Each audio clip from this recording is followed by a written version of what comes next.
And also, Meet, would request you to please come out here to give the welcome address. Yeah.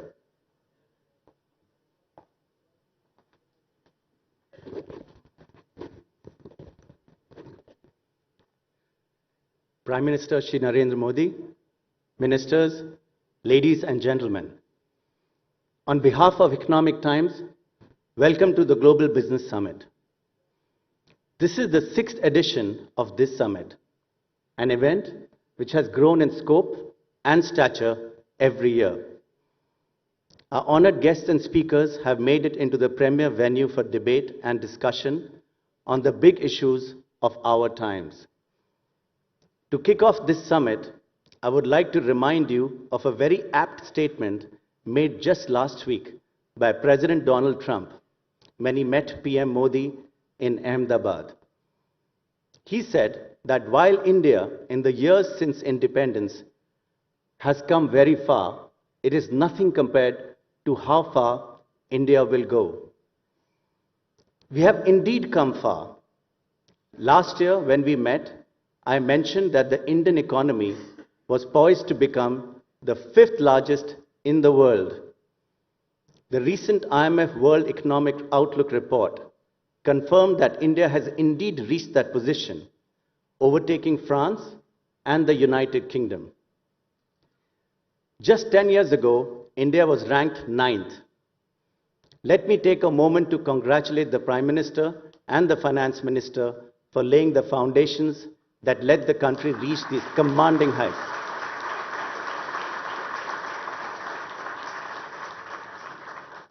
It has been the ambition and drive of entrepreneurs and business leaders like yourselves that have propelled that growth, with, of course, the support of a receptive and reformist government. The Prime Minister and his team have worked towards encouraging investment, enabling business, and empowering Indian citizens from all sections of society. The results are clear. Even with global headwinds, the resilience of the Indian economy is apparent. We seem to have weathered the slowdown with green shoots of growth now visible in many sectors. Manufacturing and service PMI in January was at a 6-year high, and core infrastructure activity has also rebounded, aided by government's proactive measures on the infrastructure and tax fronts. Retail investors continue to repose their faith in Indian markets by investing in systematic investment plans. A pickup in earnings growth would vindicate their faith and provide more fuel for growth. The recent budget had many measures to boost investment and sentiments. These include giving more leeway to sovereign wealth funds to invest in infrastructure, the proposed listing of LIC, the scrapping of the dividend distribution tax, among other measures. Ladies and gentlemen, what I've said so far deals with the business part of the summit's name. The global part is a rather different story. Last year, we talked about the challenges of a globalizing economy, in which some of the leading economies, notably the US and Britain, seem to be turning away from globalization. I'm sure that none of us imagined that a year later, it would be the coronavirus epidemic that is the main cause of global economic strife, instead of Brexit or a US-China trade war. It goes to show that life can throw up unexpected surprises. You never know what can happen next. I can, however, tell you what you are going to get over the next 2 days of the Global Business Summit. We have an incredible lineup of speakers who will spur debate on the most important issues facing business and the economy, and indeed our planet. We have already heard Cherie Blair and Stephen Schwarzman. Tomorrow, Defense Minister Rajnath Singh, Foreign Minister S. Jaishankar, and Railways and Commerce Minister Mr. Piyush Goyal and some other ministers will take the stage. And in between, we have entrepreneurs, technocrats, economists, and thought leaders, all of whom make this gathering truly the finest forum for ideas in India. And of course, setting the agenda for the summit is the Prime Minister, who will speak about the next steps on the journey of the Indian economy as it moves towards the 5 trillion target that he has set. Thank you, ladies and gentlemen. Thank you, Prime Minister.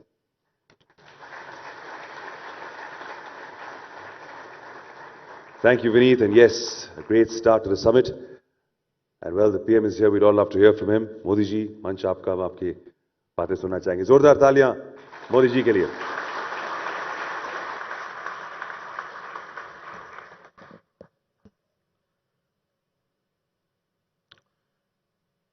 Global business summit के इस मंच पर दुनिया भर से आए हुए सभी एक्सपर्ट्स के बीच इकोनॉमिक टाइम्स ने मुझे अपनी बात रखने का अवसर दिया है. आज सुबह से आप लोग जब से बैठे हैं, यहाँ अनेक विषयों पर चर्चा हुई है. बिजनेस वर्ल्ड के प्रोमिनेंट लोगों ने अपने आइडियाज देना शुरू किया है और कल भी मिलते रहेंगे. और विचारों के इस प्रवाह में जो कॉमन थ्रेड है वो है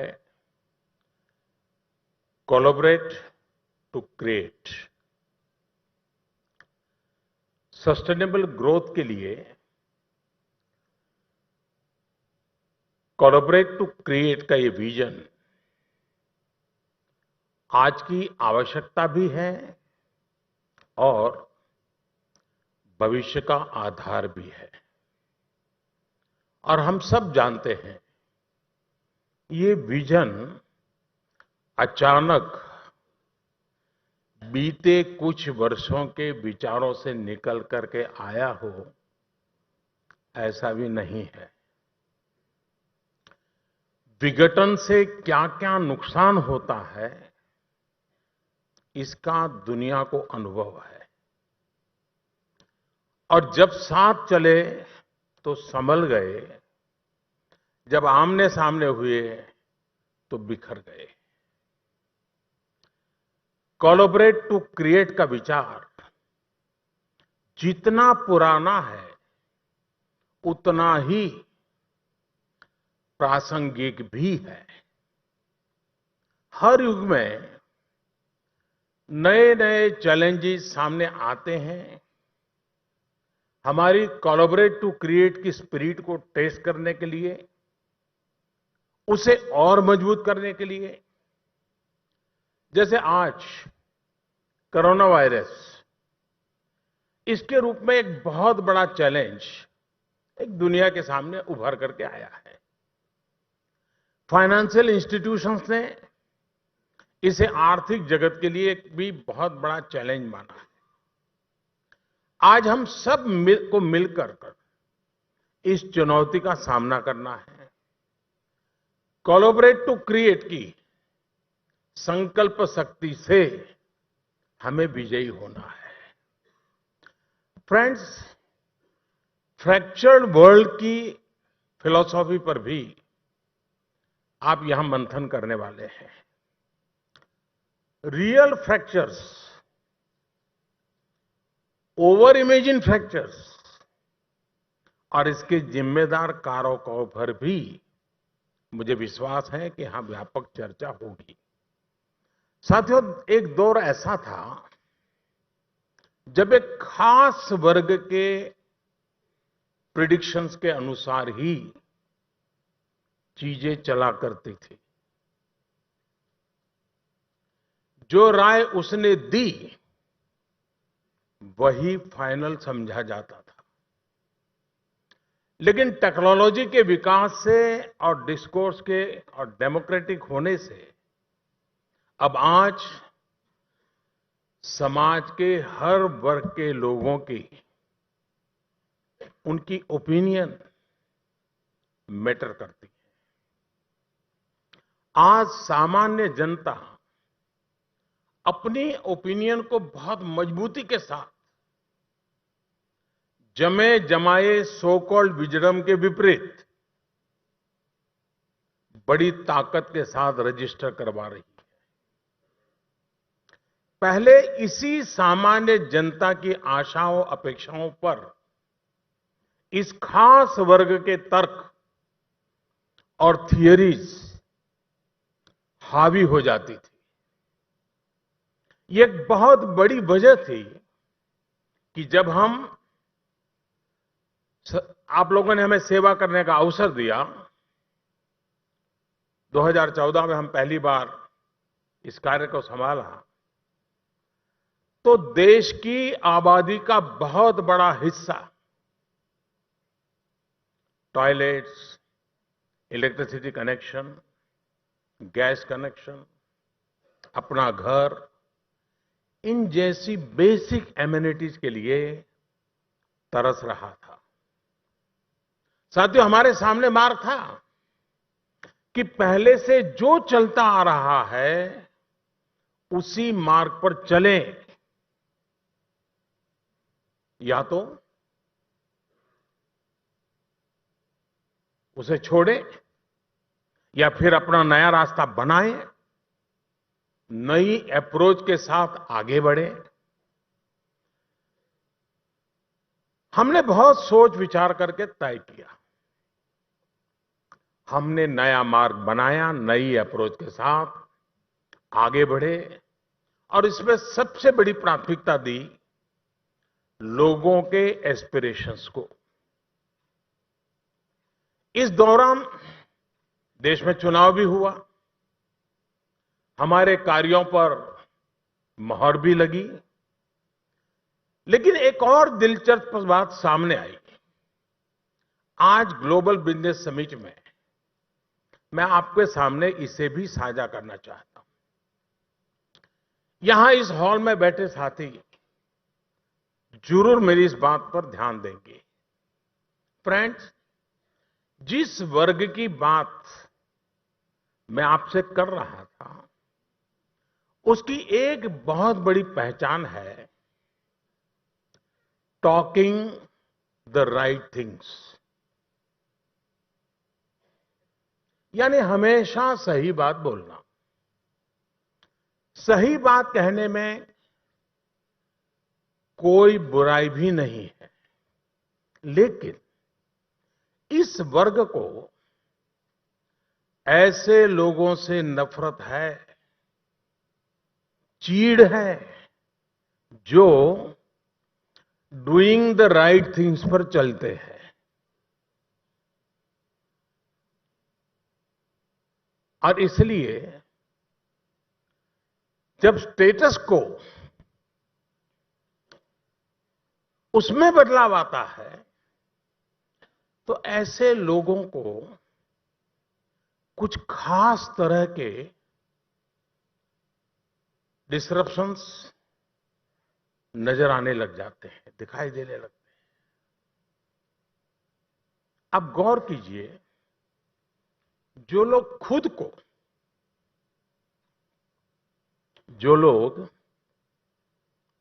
को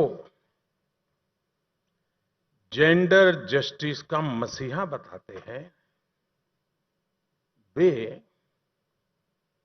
3 तलाक के खिलाफ कानून बनाने के हमारे फैसले का विरोध करते हैं।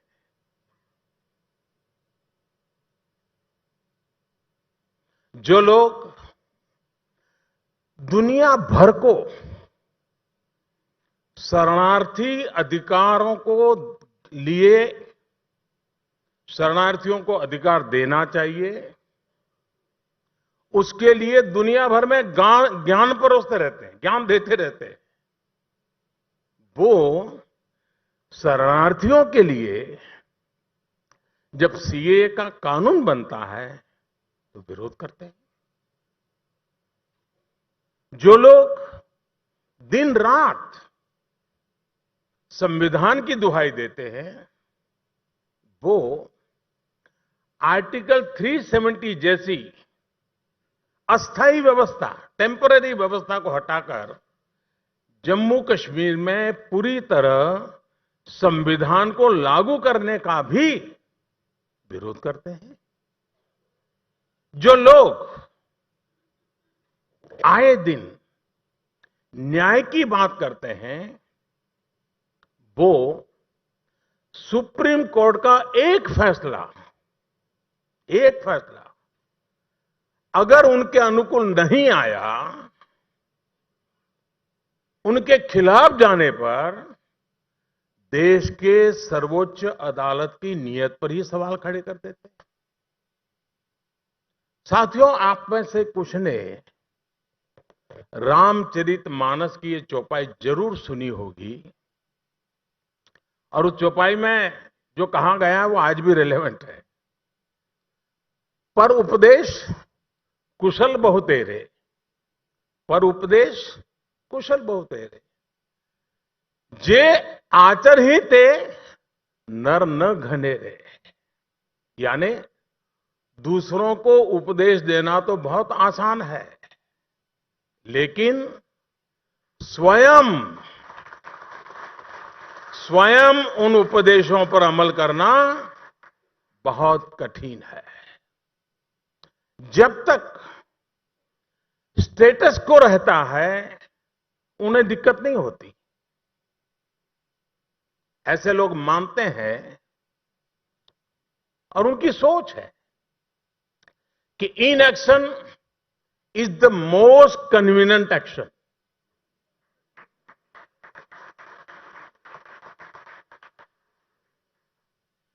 लेकिन हमारे लिए राष्ट्र निर्माण, देश का विकास, good governance,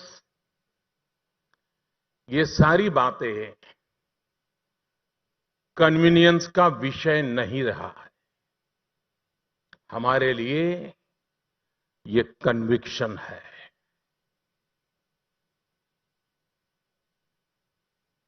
conviction to do the right things,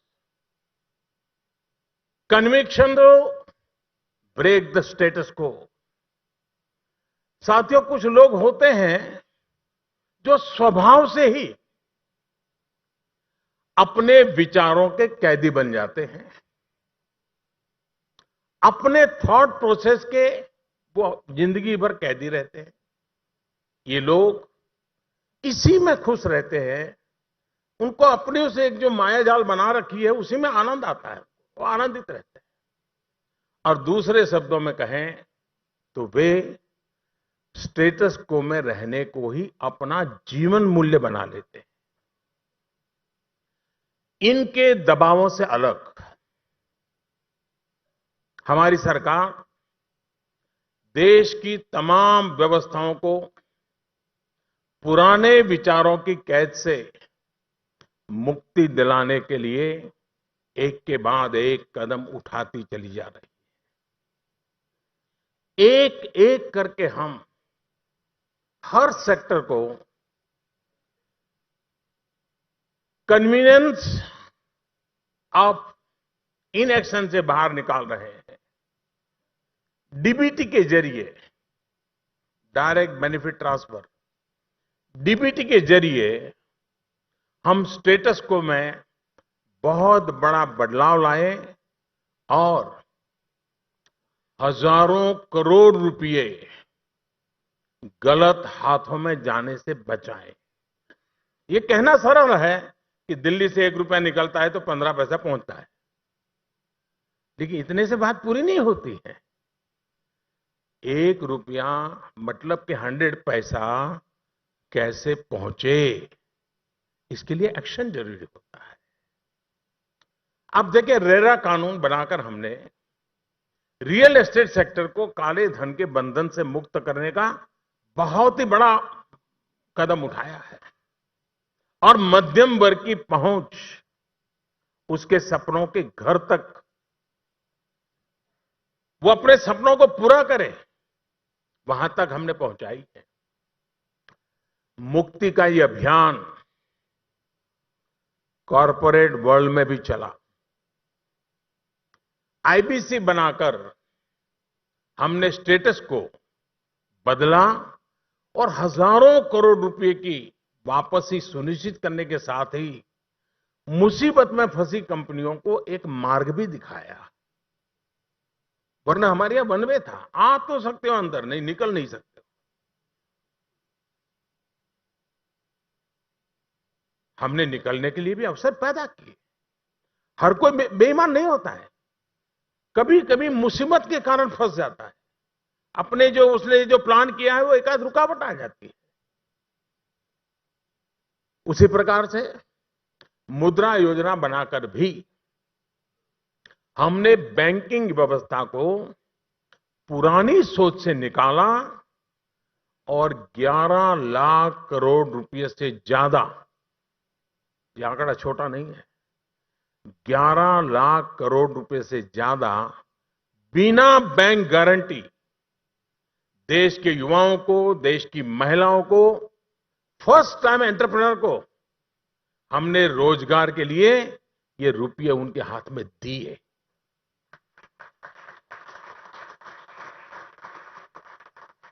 ऐसे ही हमने लंबे अरसे से परोपदेशे पांडित्यम की बातें सुनते आए थे। हर बार हमने सुना है chief of defence staff, chief of defence staff. हमने chief of defence staff CDS बनाकर स्टेटस को बदलना और हमारी सेनाओं में बेहतर सिनर्जी और कोलैबोरेशन को सुनिश्चित किया।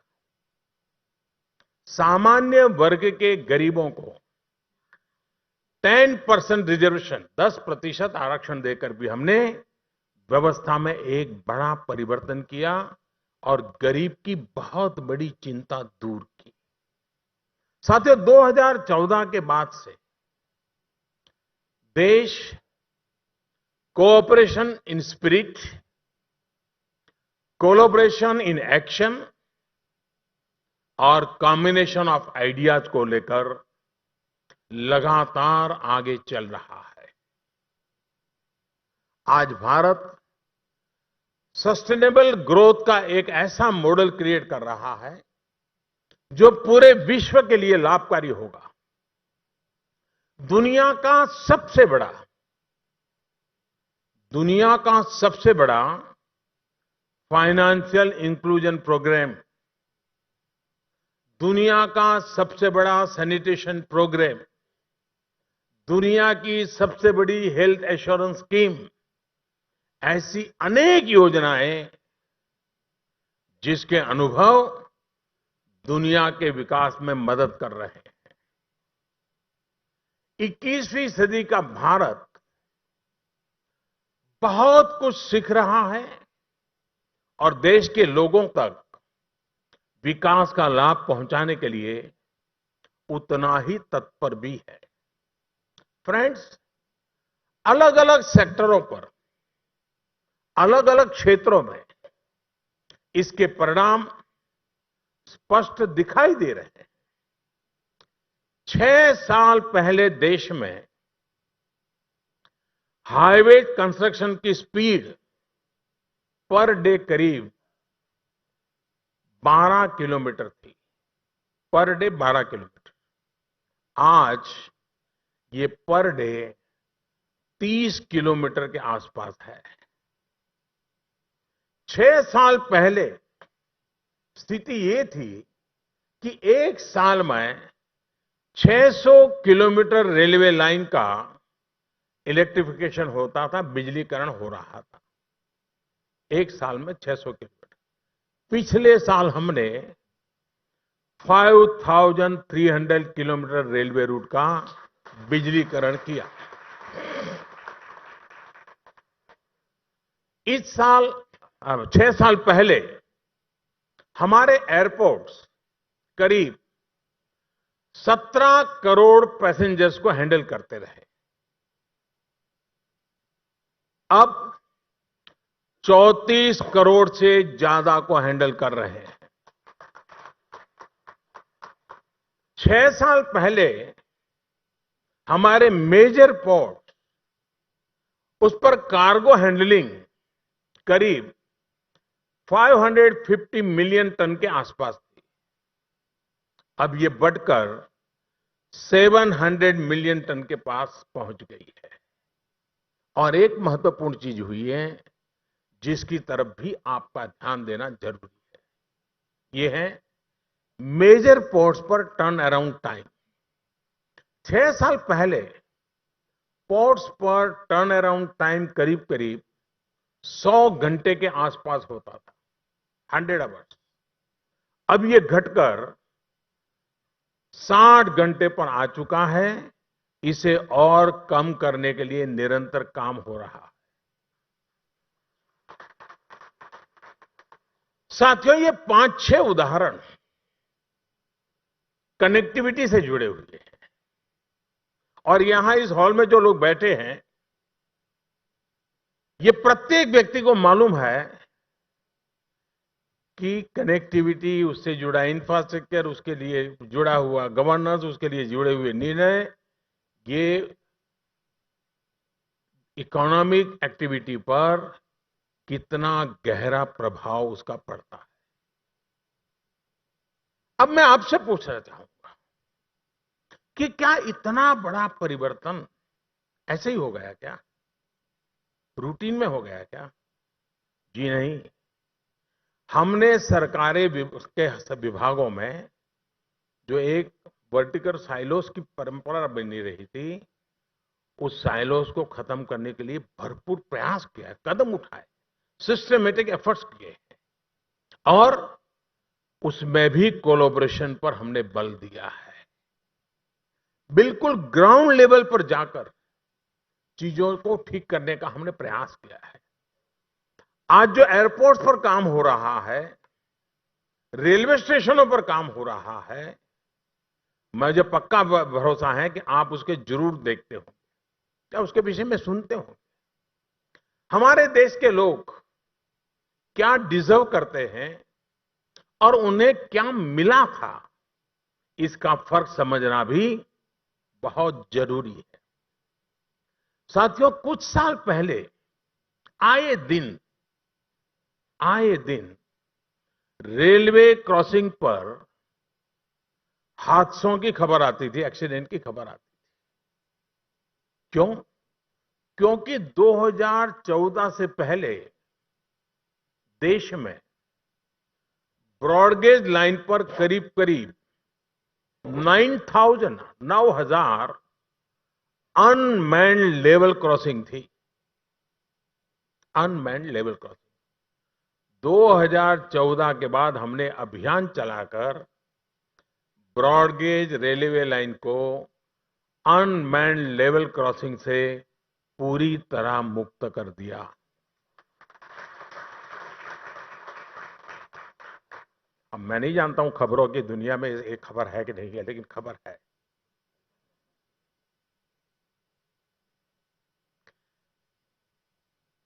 कुछ ऐसा ही हुआ बायो टॉयलेट्स को लेकर के भी। पहले की सरकार के समय 3 साल में 9,500 बायो टॉयलेट्स बने थे। 3 साल में 9,500 रेलवे में। हमारी सरकार ने पिछले 6 वर्ष में रेलवे कोचेज में 2.25 लाख से भी ज्यादा बायो टॉयलेट्स लगवाए। अब कहां 9,000 और कहां 2.25 लाख। फ्रेंड्स, कोई कल्पना नहीं कर सकता था कि भारत में कभी, और मैं हैरान हूं इस तरफ हमारे देश के बुद्धि जगत का ध्यान नहीं गया है, क्योंकि शायद वो बातें चटपटी नहीं होगी।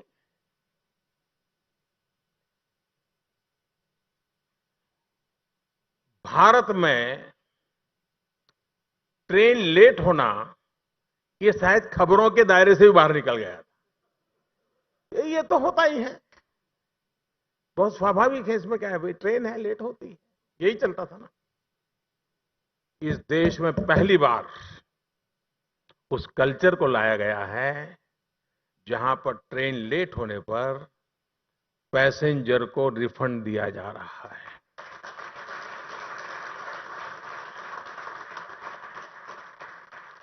शुरुआत की है, शुरुआत की है। लेकिन ये शुरुआत करना, अब यहां कई लोग बैठे हैं जो दिन में 2 बार एयरलाइंस का उपयोग करते होंगे। तमाम एयरलाइंस भी लेट होने पर रिफंड नहीं देती हैं, लेकिन ये देश है जो आज रेल लेट होने पर पैसेंजर को रिफंड दे रही है।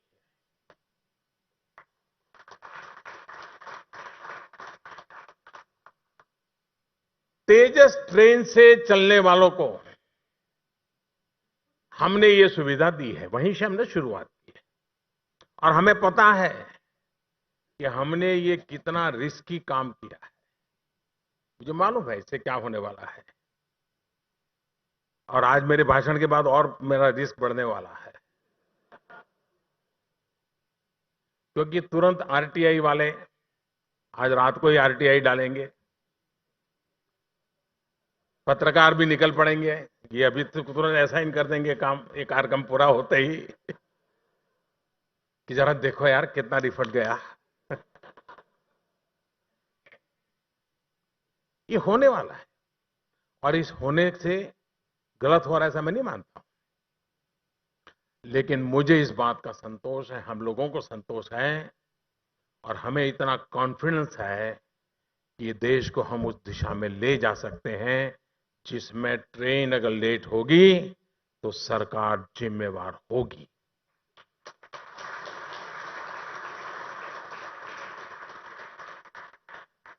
साथियों, इकोनॉमिक हो या सोशल, और आज मैंने सब कुछ कर लिया ऐसा नहीं कहा है, मैंने शुरुआत की ये कहा, ये फिर भूल मत जाना भाई कल लिखते समय। वरना परसों शुरू करेंगे कि मोदी जी ने ये कहा था, फिर चौथे दिन कहेंगे मोदी जी के वादे का क्या हुआ। आज देश परिवर्तन के एक बहुत बड़े दौर से गुजर रहा है। बीते कुछ वर्षों में भारत ग्लोबल इकोनॉमिक सिस्टम का और भी मजबूत अंग बना है, लेकिन अलग अलग कारणों से अंतर्राष्ट्रीय स्थितियां ऐसी है कि ग्लोबल इकोनॉमी कमजोर और कठिन हालत से गुजर रही है। फिर भी इसका असर भारतीय अर्थव्यवस्था पर कम से कम कैसे हो, इस पर जितने हम इनिशिएटिव ले सकते हैं, जितने प्रोएक्टिव एक्शन ले सकते हैं, हम लेते रहे हैं और उसका लाभ भी मिला है। हमारी नीतियां स्पष्ट हैं, हमारे फंडामेंटल बहुत मजबूत है। अभी हाल ही में भारत, जैसे अभी विनीत जी ने भी बताया कि भारत विश्व की 5th लार्जेस्ट इकोनॉमी बना है। फ्रेंड्स, जब 2014 में हम आए थे तब हम 11 नंबर पर थे, 5 पर पहुंचे।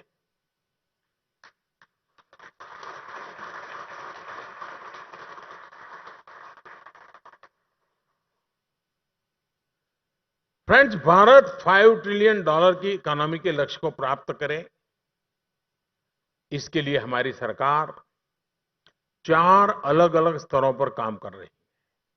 पहला, प्राइवेट सेक्टर के साथ कोलैबोरेशन। दूसरा, फेयर कंपटीशन। तीसरा, वेल्थ क्रिएशन। और चौथा, आर्केड लॉज का डिलीशन। साथियों, हमने इंफ्रास्ट्रक्चर के क्षेत्र में 100 लाख करोड़ रुपए से ज्यादा के निवेश का रोडमैप तैयार किया है। हमने पीपीपी से तो हम परिचित हैं, हमने पीपीपी से पीपीपी को बल देने का मार्ग चुना है। और जब मैं कहता हूं पीपीपी से पीपीपी, मतलब पब्लिक प्राइवेट पार्टनरशिप से देश के विकास को पावरफुल प्रोग्रेसिव पुश,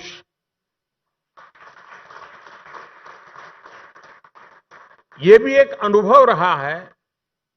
जिस क्षेत्र में प्राइवेट सेक्टर को कॉम्पीट करने की छूट दी जाती है, वो तेजी से आगे बढ़ता है। और इसलिए हमारी सरकार अर्थव्यवस्था के ज्यादा से ज्यादा सेक्टर्स को प्राइवेट सेक्टर के लिए खोल रही है। साथियों, ईमानदारी के साथ जो आगे बढ़ रहा है, कंपटीशन दे रहा है, वेल्थ क्रिएट कर रहा है, सरकार उसके साथ मजबूती के साथ खड़ी है।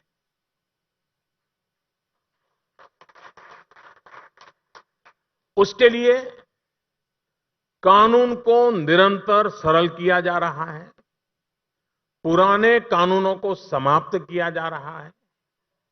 फेयर कंपटीशन को बढ़ाने के लिए हम करप्शन और क्रोनिज्म को दोनों से हम सख्ती से निपट रहे हैं। बैंकिंग हो या एफडीआई पॉलिसीज हो या फिर नेचुरल रिसोर्सेज का अलॉटमेंट, क्रोनिज्म को हर जगह से हटाया जा रहा है। हमने ध्यान दिया है सिंप्लीफिकेशन पर, रेशनलाइजेशन पर, ट्रांसपेरेंसी पर। टैक्स विवादों को सुलझाने के लिए अब हम इस बजट में विवाद से विश्वास इस नाम की एक नई योजना लेकर के आए हैं। लेबर रिफॉर्म की दिशा में भी हम तेजी से आगे बढ़ रहे हैं। अभी परसों ही सरकार ने कंपनी एक्ट में बड़ा बदलाव करते हुए कई प्रावधानों को डीक्रिमिनलाइज कर दिया है।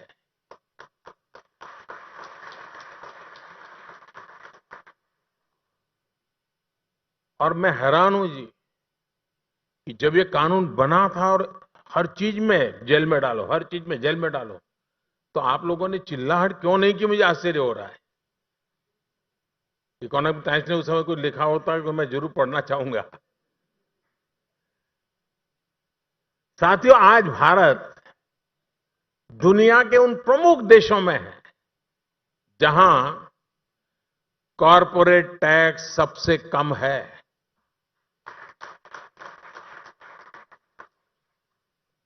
ईज ऑफ डूइंग बिजनेस की रैंकिंग में सिर्फ 5 साल में रिकॉर्ड 79 रैंक का सुधार करने वाला देश भी भारत ही है।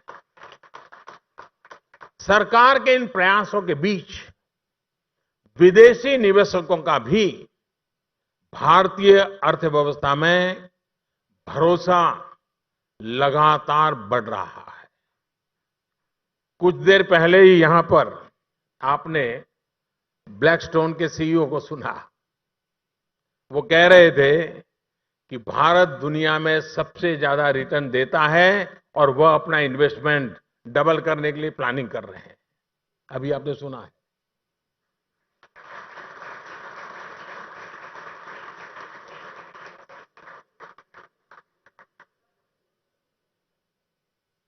साथियों, 2019 में देश में करीब $48 बिलियन का फॉरेन डायरेक्ट इन्वेस्टमेंट आया। ये ग्रोथ रही 16% से ज्यादा, 16% से ज्यादा।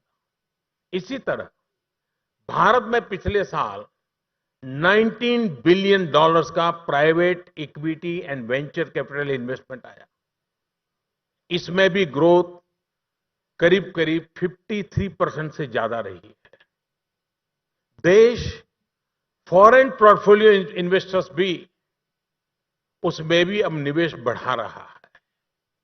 पिछले साल ये निवेश करीब $19 बिलियन का था।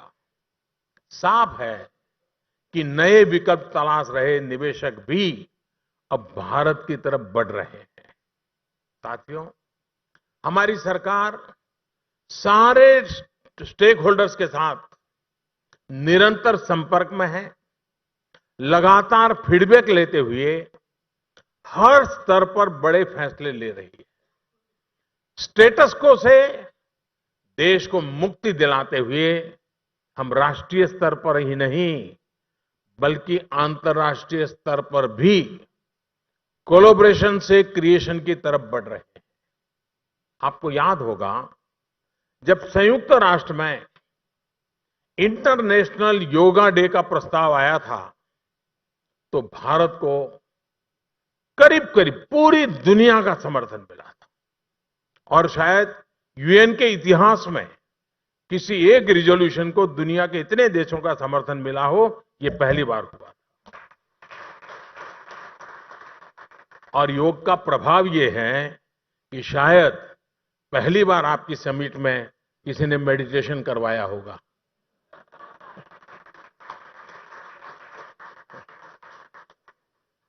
मेडिटेशन कर पाए नहीं वाले की आंखें तो बंद की थी सबने, ऐसा मैंने सुना है।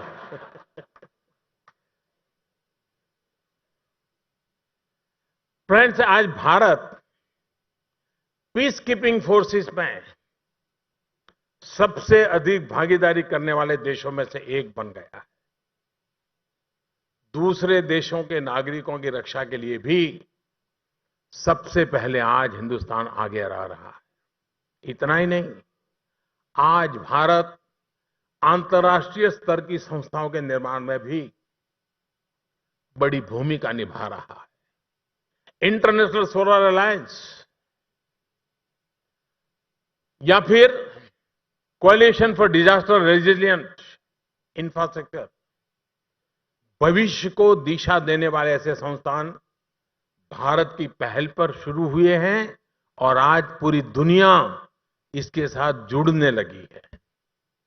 लेकिन फ्रेंड्स, स्टेटस को का समर्थन करने वाली, बदलावों का विरोध करने वाली जैसी ताकतें हमारे देश में हैं, वैसी शक्तियां अब ग्लोबल लेवल पर भी, उनका भी ग्लोबलाइजेशन हो रहा है। वे भी दुनिया भर में अपना नेटवर्क बना रही है और उनकी मजबूती बढ़ा रही है। साथियों, इतिहास में एक टाइम पीरियड ऐसा था जिसमें हर कोई संघर्ष के रास्ते पर ही चल पड़ा था। तब कहा जाता था माइट इज राइट। फिर एक ऐसा एरा आया जिसमें यह सोच हावी रही कि हम इस गुट के साथ रहेंगे तभी टिक पाएंगे, किसी को लगा उठ गुट के पास रहेंगे तभी फायदा होगा। वो समय भी गया। अब एक ऐसा समय भी आया जब लोगों ने गुट निरपेक्षता का भी प्रयास किया। फिर ऐसा भी एक युग आया जिसमें उपयोगिता के आधार पर संबंधों को विकसित करने की भी सोच हावी हो गई। अब आज का युग क्या है?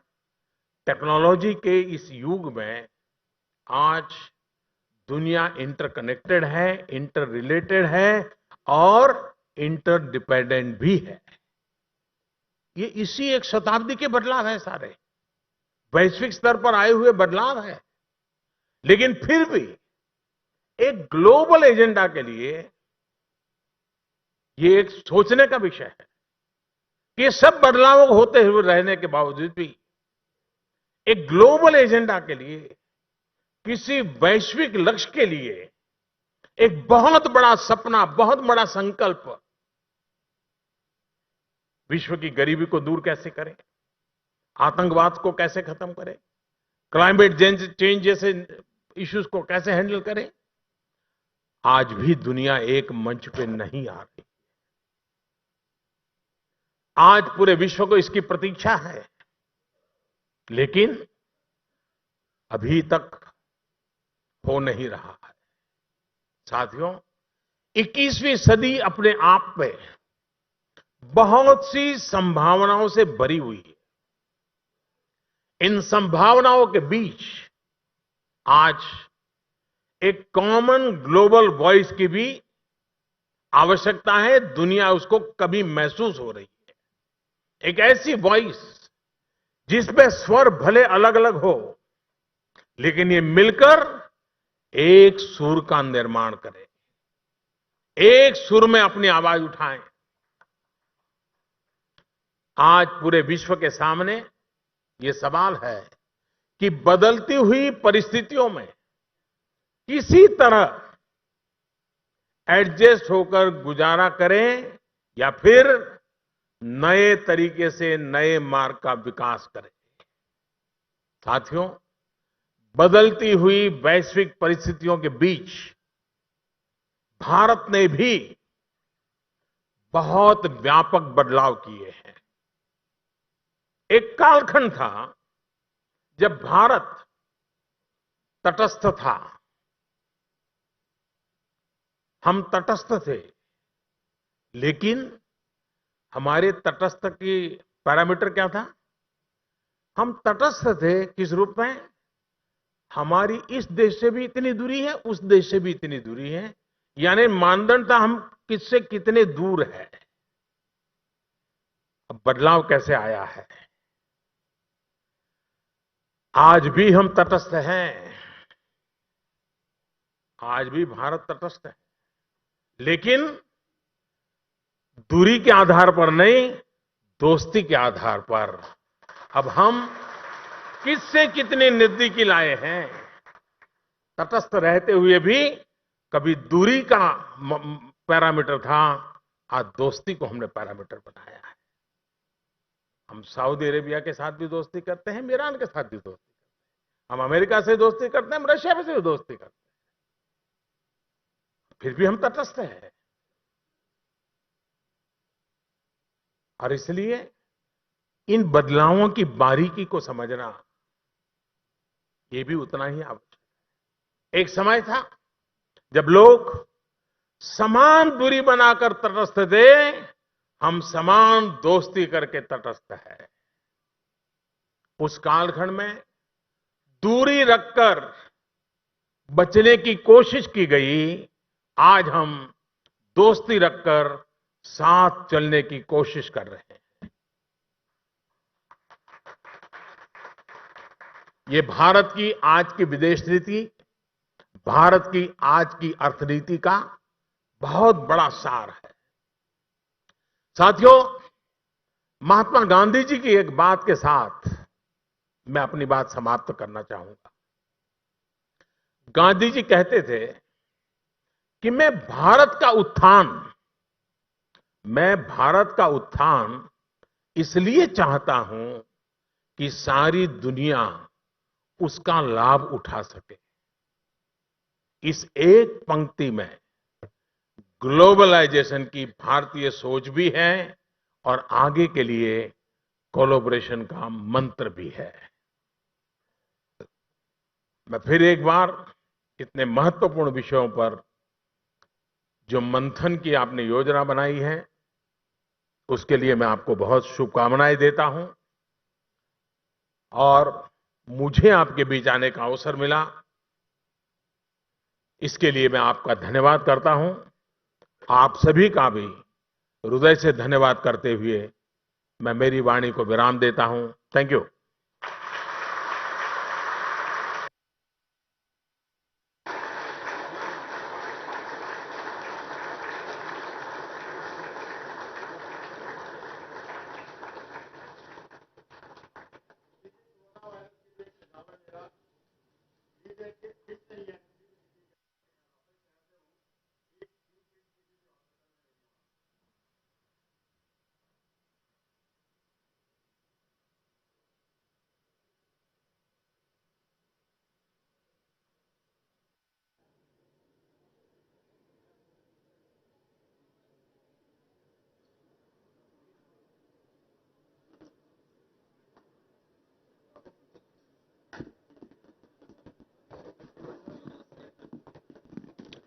Right, folks, round of applause for the Honorable Prime Minister Modi ji. Thank you so much for those inspiring words, sir. And thank you all also for being a wonderful audience for the day. May I remind you that at GBS Day 2 starts in the morning tomorrow by about 9:30 a.m. Good night. Don't go too far away. There's dinner and at all GBS dinners, there's sparkling conversation. Don't make it a late night. You got an early start in the morning at 9:30. Thank you very much.